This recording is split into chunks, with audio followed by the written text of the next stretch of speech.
দুর্গা উৎসবের আগে বিপুল পরিমাণে নিষিদ্ধ বাজি উদ্ধার করল শিবদাসপুর থানার পুলিশ। দুর্গাপুজোর আগে বড় সড়ো সাফল্য শিবদাসপুর থানায়। যদি একটু বিস্তারিত জানান যে কত কেজি বাজি উদ্ধার হয়েছে। গতকাল শিবদাসপুর থানা একটা ইনফরমেশনের পায় যে শিবদাসপুরের দেবকে বেশ কিছু শব্দবাজি স্টক করা হয়েছে, সামনে ফেস্টিভ্যাল সিজন আসছে। সেটা পেয়ে শিবদাসপুর থানা অভিযান চালায় ওসির নেতৃত্বে। 590 কেজি শব্দবাজি উদ্ধার হয়েছে, একজনকে ডিটেন করা হয়েছে, তাকে আজকে আমরা কোর্টে ফরওয়ার্ড করেছি।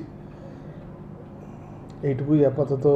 মানে এই ঘটনায় বাকিরা কেউ জড়িত আছে কিনা কিংবা আরও কেউ এরকম করছে কিনা ওই এলাকায়, এই ব্যাপারে তল্লাশি চলছে। বিগত দিনে দেখা গেছে দেবক এলাকায় কিন্তু বিভিন্ন সময় একটা বড় ইনসিডেন্টও ঘটেছিল, লোকের মৃত্যু